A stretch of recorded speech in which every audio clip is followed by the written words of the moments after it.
অনেকগুলো প্রশ্ন এসেছে, উত্তর করব। আমার 3টি প্রশ্ন। মৃত ব্যক্তির জন্য 4 দিন ও 40 দিন পর সমাজের সবাইকে দাওয়াত করে খাওয়ানোটা সওয়াবের কাজ কি? মৃত ব্যক্তির পাশে বসে কোরআন মাজিদ পড়া ও খতম দেওয়া কি সওয়াবের কাজ? আমরা যে কবরস্থানের পাশে গিয়ে বলি আসসালামু আলাইকুম হালাল কবর, এটা কি ঠিক কিনা? মৃত ব্যক্তির জন্য 4 দিন ও 40 দিন পর আপনারা যেটা করেন এটা বলে 40 কি বলে? সবাই একটা রমরমা ভাব নিয়ে খাইতে যায়, মনে হয় যে বিয়ের দাওয়াত খাইতে যাইতেছে, আছে না নাই?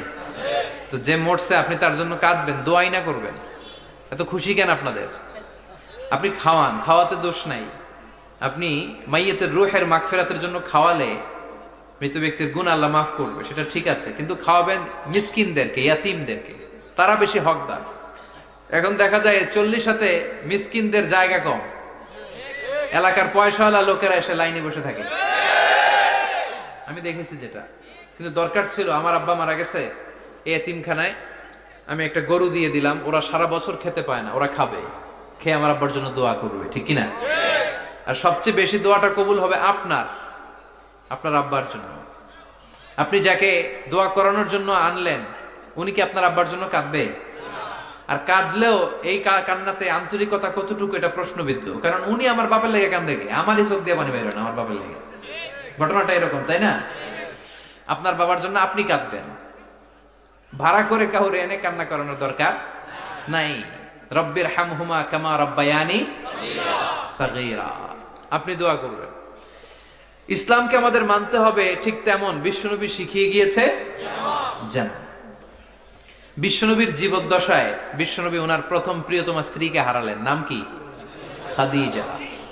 এত ভালোবাসতেন এই স্ত্রীকে, আল্লাহর কাছে বলতেন, আল্লাহ কিয়ামতের দিন যেদিন মানুষ মানুষকে চিনবে না, বন্ধু বন্ধুরে চিনবে না, ভাই ভাইরে চিনবে না, পীর সাহেব মুরিদরে চিনবে না, মুরিদ পীর সাহেবরে চিনবে না, ওই কঠিন দিনে আমি যেন আমার খাদিজারে ভুলে না যাই।